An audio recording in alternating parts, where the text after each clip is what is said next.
Hi friends, எல்லோரும் எப்படி இருக்கீங்க? நல்லா இருக்கீங்களா? இன்றைக்கி நம்ம வீடியோவில் சப்பாத்தி எக் நூடுல்ஸ் எப்படி செய்யணும்னு நாங்கள் பார்க்க போகிறோம். ரொம்பவும் டேஸ்ட்டாக இருக்கும். ரொம்பவும் சுலபமாக செஞ்சு முடிச்சிடலாம்.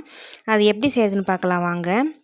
அதுக்கு என்னென்ன பொருள் தேவைன்னு பார்த்துக்கலாம். 2 தக்காளி, 1 பெரிய வெங்காயம், இது எல்லாத்தையும் பொடுசாக நறுக்கி இந்த மாதிரி எடுத்து வச்சுக்கலாங்க. ஒரு 4 சப்பாத்தி எடுத்துக்கலாம்.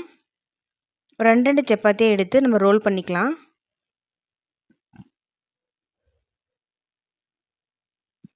இந்த மாதிரி சப்பாத்தியை நம்ம ரோல் பண்ணிவிட்டு குட்டி குட்டி பீஸாக கட் பண்ணி எடுத்துக்கலாங்க.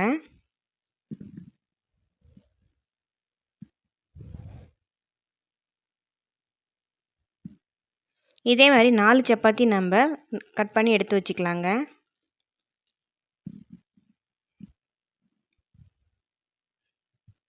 இப்போ தாளிக்கிறதுக்கு வாணலியில் தேவையான அளவுக்கு எண்ணெய் விட்டுக்கலாம். எண்ணெய் நல்லா காஞ்சதுக்கப்புறமா கடுகு, கொஞ்சமாக ஜீரகம், உளுத்தம்பருப்பு, கடலைப்பருப்பு இதெல்லாம் போட்டு நம்ம நல்லா தாளிச்சிக்கலாம். இது நல்லா பொரிஞ்சதுக்கப்புறமா ஒரு கொத்து கருவேப்பிலை இது கூட நம்ம சேர்த்துக்கலாங்க.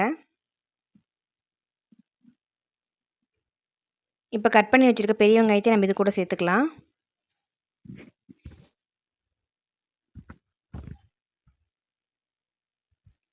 வெங்காயம்லாம் எண்ணெயில் நல்லா வதங்கட்டும். நல்லா அந்த மாதிரி மிக்ஸ் பண்ணி விட்டுடலாம்.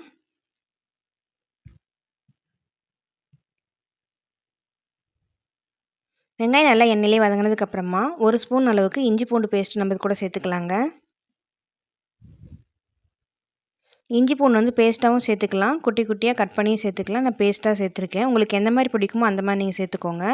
இஞ்சி பூண்டு பேஸ்ட்டு எண்ணெயிலே நல்லா வதங்கி விட்டுறலாம். நல்லா வதங்கட்டும்.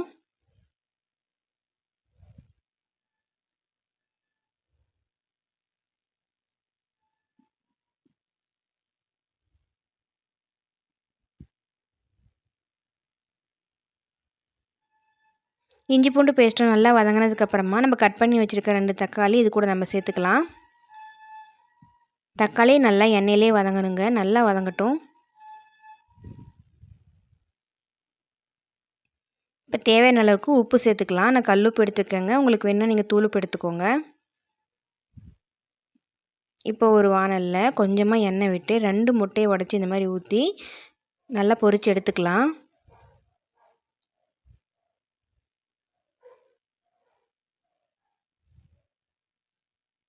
இந்த மாதிரி கலந்து விட்டு முட்டையை தனியாக எடுத்து வச்சுக்கலாங்க. அப்படியே ஊற்றி செய்யலாம். இந்த மாதிரி செஞ்சால் இன்னும் கொஞ்சம் டேஸ்ட்டாக இருக்கும். அதுக்கு தான்.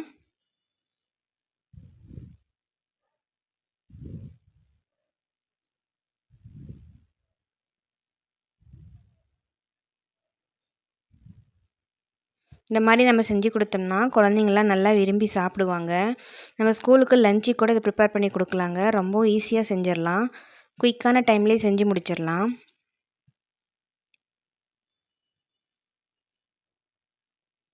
இதெல்லாம் நல்லா பொரிஞ்சதுக்கப்புறமா தனியாக எடுத்து ஒரு பிளேட்டில் வச்சுக்கலாங்க.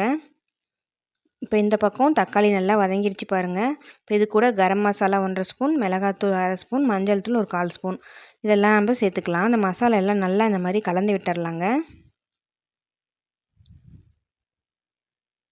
மசாலா பச்சை வாசனை போகிற அளவுக்கு நல்லா இந்த மாதிரி கலந்து விட்டுடலாம். இப்போ கலந்து விட்டுட்டு பொரித்து வச்சுருக்க முட்டையை நம்ம இது கூட சேர்த்துக்கலாம். முட்டை வேணான்னாலும் நீங்கள் ஸ்கிப் பண்ணிடலாங்க.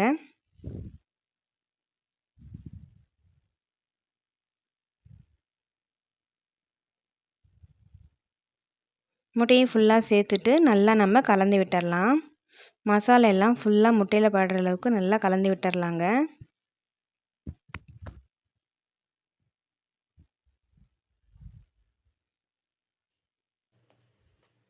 மசாலா எல்லாம் பச்சை வாசனை போய் முட்டையோட நல்லா மிக்ஸ் ஆகி நமக்கு இப்போ கிடச்சிருச்சு பாருங்கள். நல்லா இந்த மாதிரி கலந்து விட்டுட்டு கொஞ்ச நேரம் அப்படியே ஸ்டவ்லேயே விட்டுடலாங்க. கட் பண்ணி வச்சுருக்க சப்பாத்தியை நம்ம இது கூட சேர்த்துக்கலாங்க.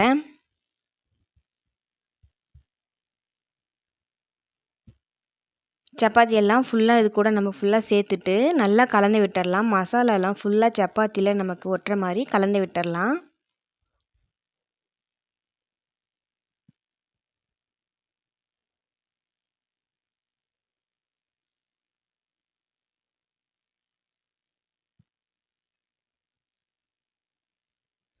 அவ்வளோதான் ஃப்ரெண்ட்ஸ், சூப்பரான சப்பாத்தி எக் நூடுல்ஸ் நம்ம தயார் பண்ணிட்டோம். நீங்களும் உங்கள் வீட்டில் இதே மாதிரி ட்ரை பண்ணி பார்த்துட்டு குழந்தைங்களுக்கு கொடுங்க, நல்லா விரும்பி சாப்பிடுவாங்க. இந்த வீடியோ உங்களுக்கு பிடிச்சிருந்துன்னா மறக்காமல் நம்ம சேனலை சப்ஸ்கிரைப் பண்ணிக்கோங்க. தேங்க்யூ.